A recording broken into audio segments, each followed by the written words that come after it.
Check, check, check, check. We're active. We are active. I think that should be a slogan. We're active. We are active. My side, welcome back. We're active. Check, check. We're active or not? We're active. We're active. We're active. We're active. We're active. Welcome back, guys. Welcome back, my side. Welcome back to British 876 Sports. We are active. The audio as well. The video as well. It's not lapsing. So welcome back to the channel. It's nice to have you back. If you are a regular, you know the code. Hit that like button. Drop a comment if you have never. We're here again as per the thumbnail, as per the header, the heading. We're going to discuss what happened today, what happened recently. Should we start with United or should we start with the Super Cup? Let us start with the Super Cup. Today, the game of the day. Imagine after watching, just imagine, after watching, wait, this thing, 1 second.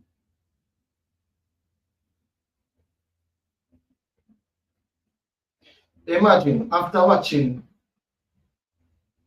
Manchester United earlier in the day, after watching Arsenal, the El Clasico, the Super Cup final. I don't know why the final played so early in the year, but the Super Cup final. Barcelona won the Super Cup finals 3-2. It was an exciting game, actually. Very exciting game. Yeah, Madrid coming from behind twice, but they couldn't actually come from behind the third time. Barcelona looked like a dominant team in the game. Barcelona, they were actually dominating Real Madrid in possession, just dominate the ball, all game. Barca, possession, Pedri, Frenkie de Jong. I don't think getting better than that as two pivot midfielders. Unless you have to include like Vitinha in there, who is like the same as Frenkie de Jong, or you can say the same as Pedri, 6 or 1/2 a dozen. I think Vitinha, Pedri, and Frenkie de Jong, it's a hard task as it regards to who is actually the better deep line midfielder or who is actually the better advanced player, because none of the three actually is a sitter. They are so good on the ball, so good progressing the football, so good running, even running ahead of the football. They can do it as well. So yeah, that's what I saw today. Pedri and Frenkie de Jong maestro in the midfield. They might play against Madrid, Real Madrid. And you know that was Jude Bellingham, that was Camavinga and Chouamini, which were also good players, very good players actually. But they made them look so mid for most of the game, so mid. But you know, Real Madrid have that fighting power, that fighting instinct. They fought back, Vinny fought back, scored an individual goal, a very good goal. Garcia scored a somewhat scrappy goal that to put on Mbappe. But again, Rafinha scored twice today. Rafinha is so underrated. The Brazilian, so underrated. Imagine he wasn't even qualified. He wasn't even the top 3 in the Ballon d'Or. He never win the Ballon d'Or, Rafinha.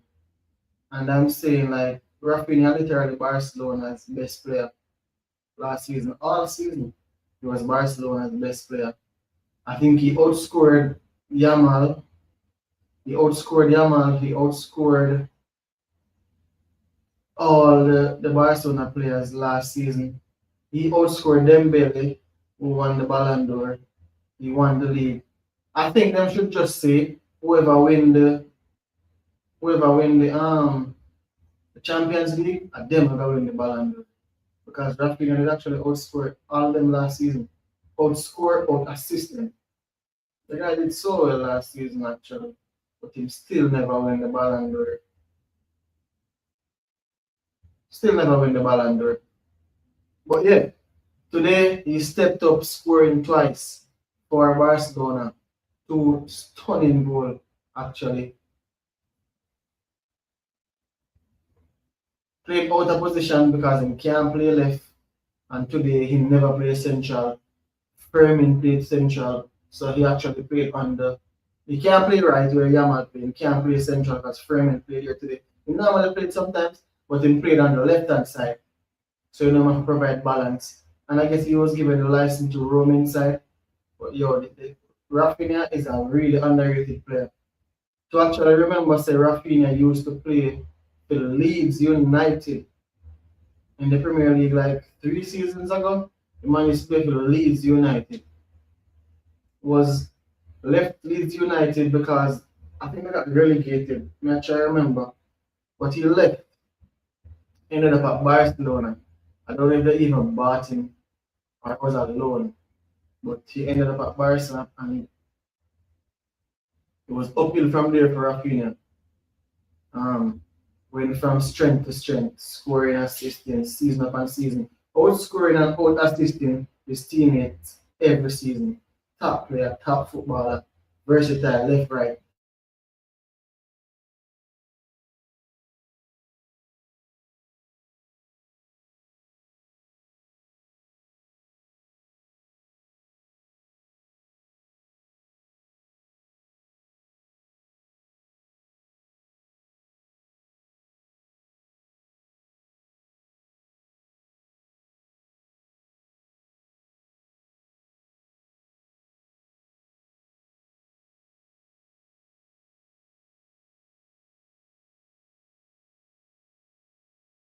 Fight. And kind of did try stop Pedri from running the show, but it wasn't enough. He did need some help. Chouameni, Camavinga was very average as well. But Frankie De Jong and Pedri ran the show. Premier ahead of them, they ran the show. Literally, for majority of the game. But when I was watching the first half, I said, yo, Barcelona, ball Madrid, Barca, ball Madrid, Barca literally a dominant position. But then I'm like, yeah, but Madrid used to this. Madrid used to this. And ball position don't win football game. Who will win football game? And at the end of the first half, I'm like, okay, with all that ball possession, with all that domination, with the football first half, the first half ended 2-2, it was level, right? Three of the goal them come in a stoppage time in the first half, but the game was still level with all that domination, all that confident possession, with all that Rafinha on point, with all that. Real Madrid were just attacking on the counter attack. They never have no control of the game. With all that, you have to say, oh, still, that don't win football game. And worrying football game is goal scoring, the attacking impotence. And Madrid normally has that. So today, at the end again, that's what happened again for Real Madrid. Rodrigo was pretty good today. The question the coach asking why Rodrigo just make some starter status in the Madrid side under um, Xabi Alonso, but never too late for a star showing status. And Rodrigo started that, started the game, ended the game, I believe. Rodrigo ended the game, yes, he did. Even Vinny gets substituted. No, Mbappe came on, didn't score, then put him on late in the game because they needed that goal so badly, and man still never end up scoring. But it is what it is. It is what it is. The better team on the day one, the better team in the the La Liga won.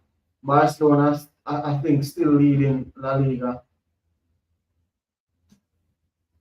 How much points them are lead by? They are leading by 4 points. So them win 2 more games than Real Madrid. So them are lead by 4 points. Them score more than Real Madrid. That's actually what 12 more goals than Real Madrid. But Madrid conceded 3 less goals. So Barcelona with an inferior goal difference, 33 to 24. Right? So them are dominate. Mbappe leading the stats, goal scoring stats. Then you have Ferran Torres in second place.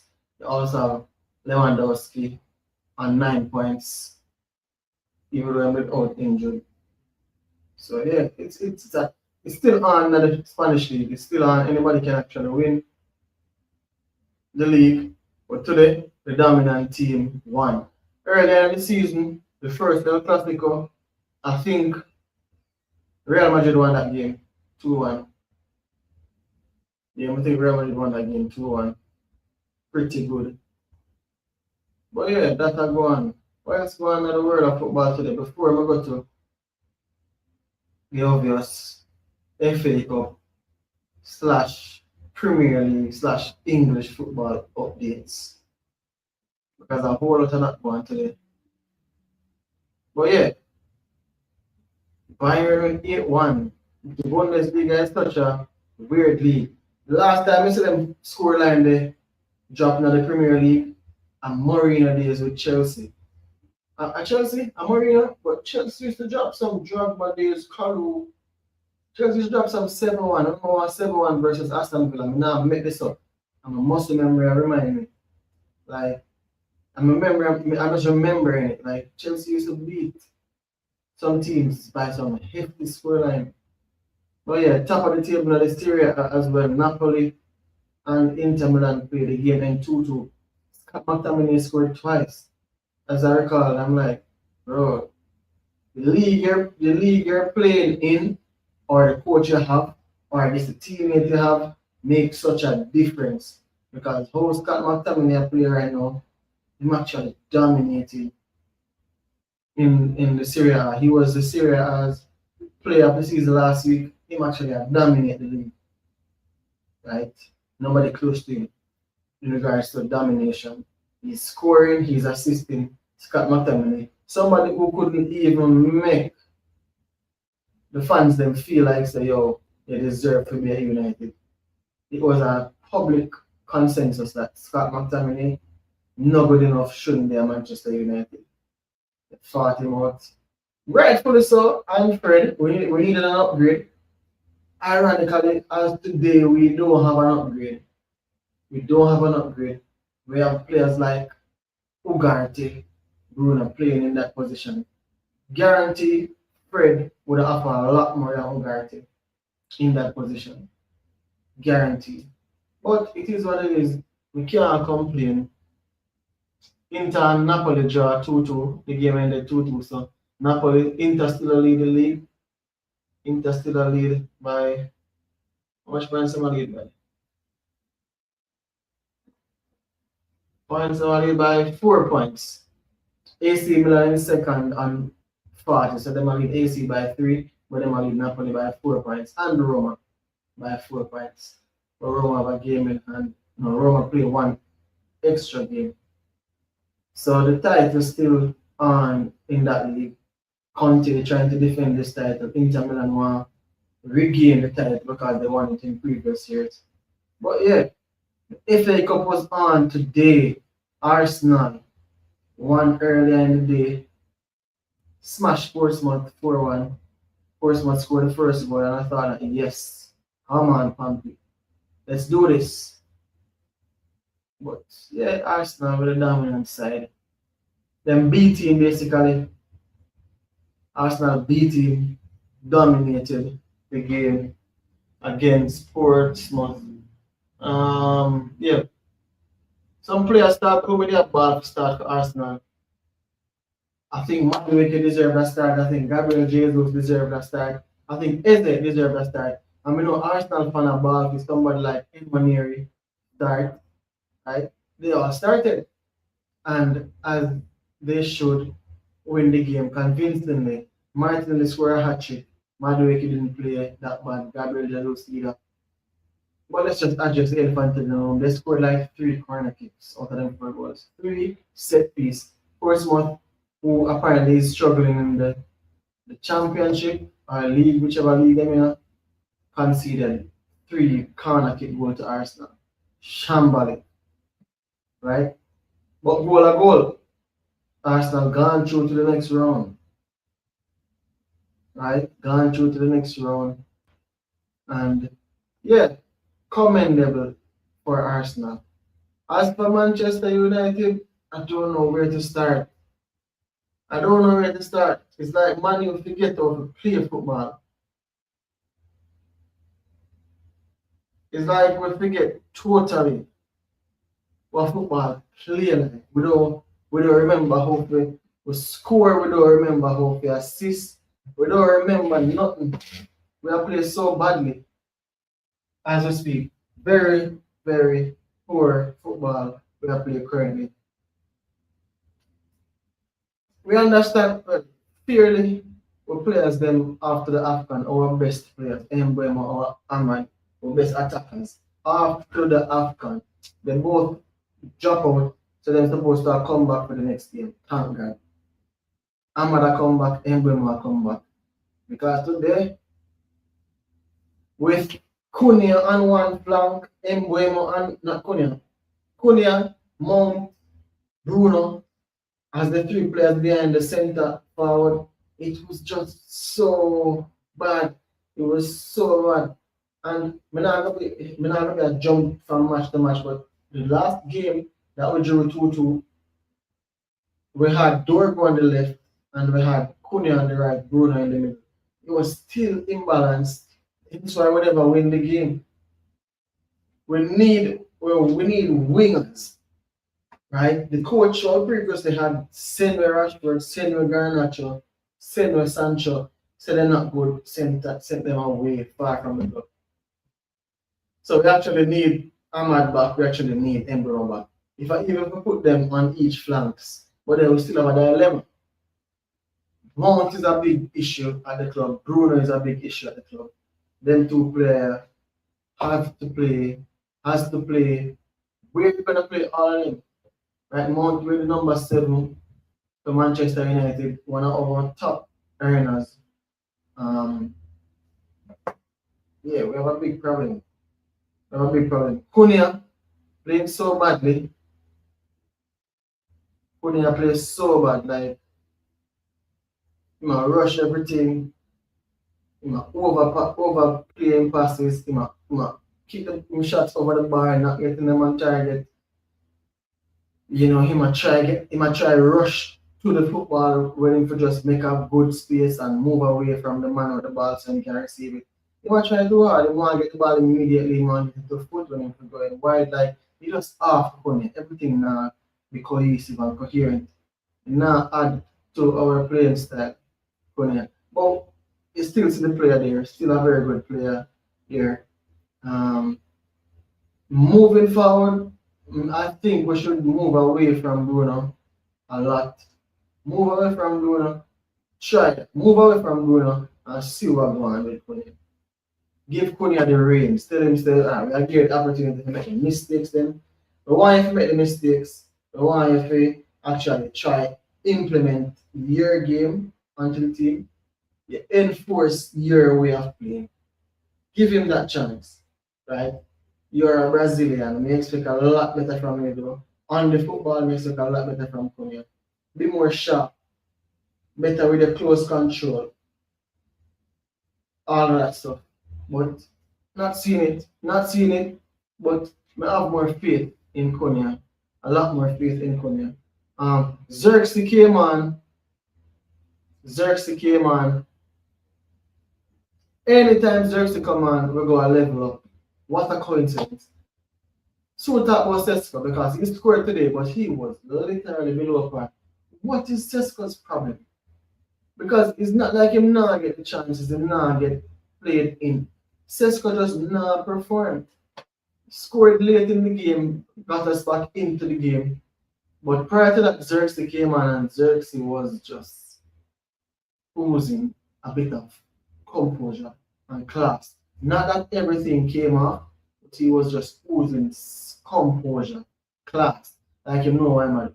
Obviously, he don't have speed and pace on his side, so the team had to adapt. And it seems like when Xerxes come on and Xerxes play, adaptation don't take much. In command Firmino, who had a great first half, and Lacey came on at the same time from Mount.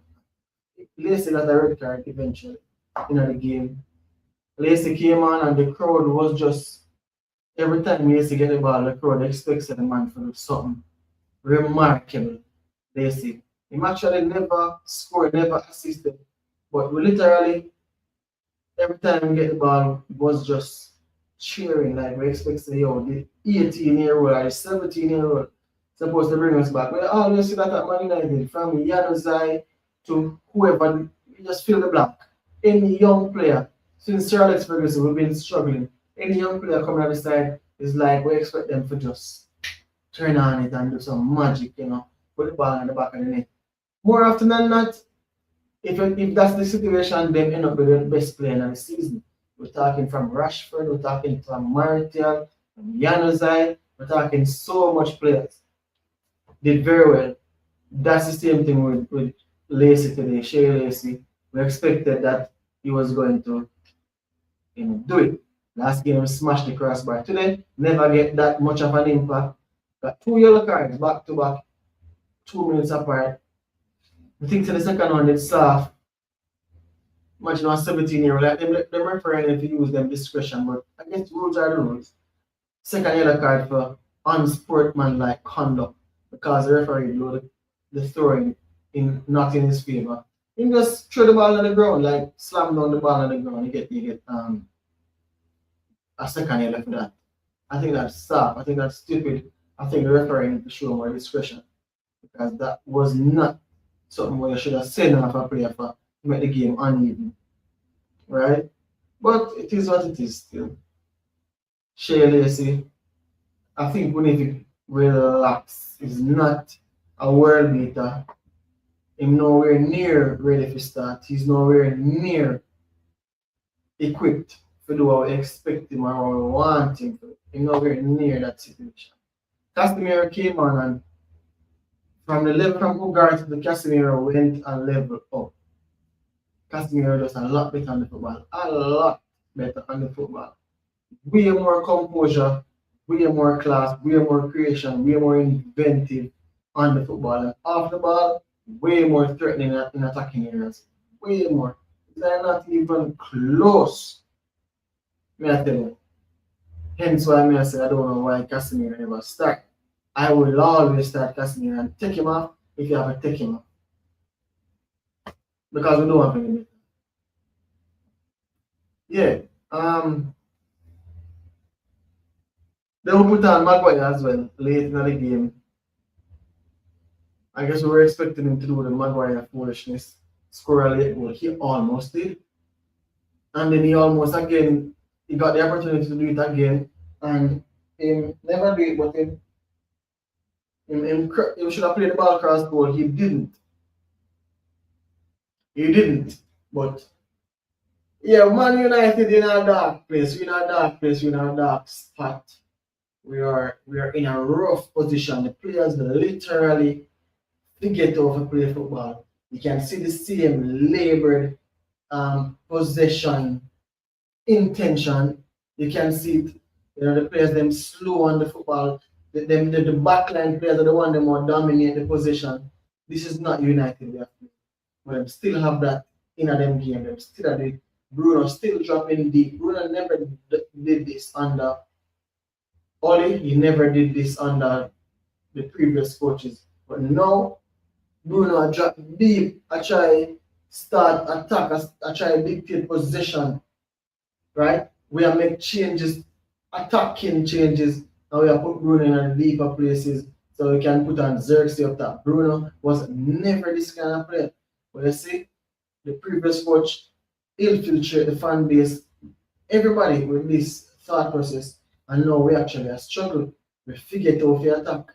We forget how we play the ball quickly to the wingers. We forget how we first thing pass the ball through the lines into midfield. We forget when all of that non-talk.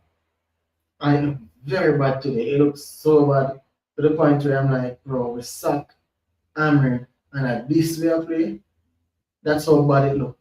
But we're not gonna be jumpy. We still have faith. Even 2-0 down, I was like, hey, we can still come back in the game. I would never think that with hammering. Would I never think that. But based on the fact that we just how we set up, I never see that. I never see the opposition dominate we. So I was like, yo, we can actually come back into the game. We can actually do something at any given minute. Um, we had Cunha on the pitch for a majority of the second half. I'm like, Cunha can do something. In giving the license to move around. Even though he left us open, Bruno the same thing. For a minute, Menu, Sesko are getting more chances than usual. So we were given a lot of chances. You know, anything could have gone in the game. But it never happened. It never happened. Um, Brighton scored the 2 goals they got. They didn't get much chances, bar them couple of goals there. And then take it. They took it, and I think they deserved to win the games. Welbeck came back, one of our own is a red. Welbeck scored a smashing goal. People always come back and just or come to Old Trafford and score some bang. It's like really weird dreams are made of, right? Yeah, got the man of the match today, Danny Welbeck. Right now, money will be so good to Danny Welbeck. After all these years, replace Seska with Danny Welbeck, it is a level up, guaranteed. But no team will do well with Welbeck. Arsenal will do well with Welbeck. Even Liverpool, like says, Welbeck is a good player. He's a good player. When he was at United, he was rated highly by the United fan base. I don't remember the circumstances that pushed him out or warranted him to leave, but he was actually a very good player. Him and Rooney up top frequently, or him and Chicharito, or who else he used to play? I don't remember, but Berbatov, no, I don't remember Berbatov. But Welbeck was a baller. Welbeck was a baller. I remember the 8-2 game we beat Arsenal. Welbeck was dominant in that game. But he always come score against United, even when he was at Arsenal, because he left United for Arsenal, he scored, right? So yeah, Welbeck, top class player, score a banger today. Upsetting, but it is what it is. Dan Welbeck. Um, yeah. Uh it don't get any easier for United. We kick off the next fixtures of Premier League bright and early. In 6 days' time, bright and early. Entertain Man City at Old Trafford. Lord of mercy. Lord of mercy. We entertain City at Old Trafford. And you know it go. Right? Shirky, Haaland, Foden, Doku, Semenyo, new addition, Jesus. Rodri back, Rico in the midfield, Nico, not Rico. I mean, without the two centre back, that's the only downfall. Can we capitalize? I don't even know. Big game at Old Trafford. The only thing we can say is farm out the window. It's the EPL clasico, as some call it. It's the Manchester Derby. Boy, farm out the window. Anything is possible. We get back Ahmad and Mbema, right? Yeah, we get back them 2 players that we have Konya, we have Mino back, Mount back, Bruno, Xerxes, Sesko. That is good for me. Yo, if we don't have this stupid coach who are restrict the players, then I think, I believe, I believe that we can actually do something that game. It is, come on, lad, it's City. It's City. We're not at the empty hand. It's City. Let us maximize. Let us believe. We'll get back with African players then. We'll get back the African players. They're gonna be back. Right? They're gonna be back. Why shouldn't we believe? Make you believe, no man. Make you believe and see what can go on. Because anything can go on. Gunman Kunia back hungry after the Afghan disappointment. Ahmad back after the Afghan disappointment. Join up with Kunia. I think that's the three behind the striker. That's the three I would play. Right? Would have put Mbem up on the left, make Ahmad stay on the right, Kunia in the 10. I wish there was a way to get rid of Bruno. I don't know why Bruno not signed up for on the transfer list to leave this summer. Bruno needs to leave. Bruno needs to leave to open up space and just free up. Come out for the coach back because Bruno left on the coach's back at the minute. And Mount, same thing. Mount needs to go. Mason Mount needs to go. So a few pros and cons for the Manchester Derby. Players back, I would like them to go, but a good little fight. Will it be Daniel and Fletcher or will it be School? Will it be Carricker only? Carricker only don't even make no sense. I don't know why we look them as interim. If me can replicate Oli in the past, I would choose that, but there's no guarantee say we are gonna replicate what Oli did in the past. There's absolutely no guarantee. None. So getting Oli back, better than Carrick, I believe. Not better than Fletcher, I believe, because Fletcher still confuse me. Confuse me. The inheritance squad. You know, it's better than before, but Fletcher is like, nah, we can do better. Fletcher is not it. Carrick only, same thing. Like, go get Eddie Howe, go get Glasner, go get a Premier League proven player coach who has done it for a period of time where he knows he has been competitive for years. Fletcher hasn't been competitive. Today when he got 2-0 down, I'm like, boy, I look on his face, it's like, here we go again. You can't expect nothing from Fletcher. It's Fletcher. What do you expect from Fletcher? You can't expect nothing from Fletcher. Fletcher is just going to send them out and say, yo, do what you know to do what you can do. Similarly to Ole Gunnar Solskjaer, but well, I look forward to the next game with optimism. It is City.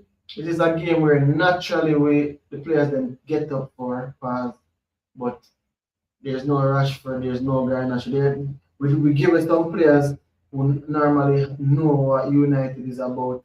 So, I don't know. Hopefully, they know that this is a big game. This is a derby. They should just get up for the game. Let's get up. Let's do the right thing and see what can go on. If we do that, the ball is in City's court. We don't have nothing to lose. City has all to lose that game. We're supposed to win, but City have all to lose because Arsenal then get a chance to close in on Arsenal. First game on the weekend, then we get a chance to close the table to 3 points. Put some pressure upon the competitor Arsenal who go away to Nottingham Forest. Right? Chelsea, Bill Dismal, new coach, them host Brentford, and hopefully them can get back to winning ways. Now, we're not hopefully, but as a Chelsea fan, I'm sure they're hoping that Chelsea gets back to winning ways. They won their FA Cup game, I think about 4-1, 5-1.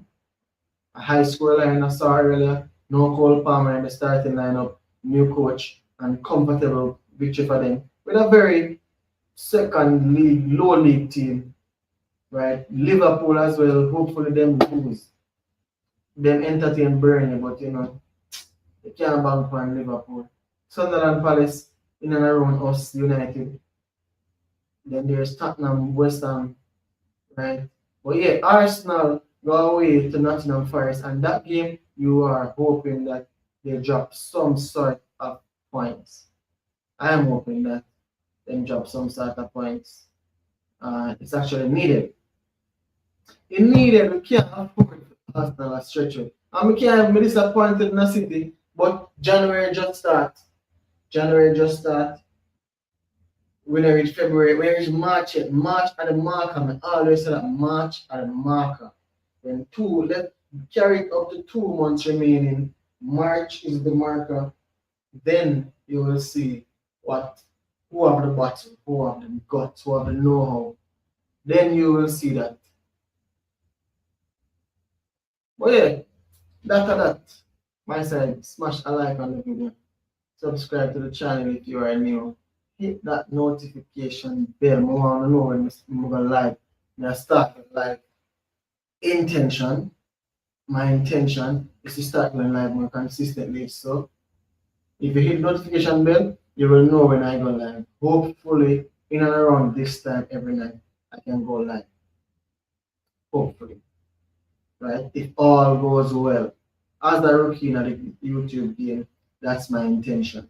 But if you click the like button, drop a comment, share the video on your socials, that helps the algorithm. I would really appreciate it. It's British 876 Sports, where we discuss and we dissect the realest and the most authentic football and sports opinion. Hit that like button once more. See you in the next video, my side. We are out.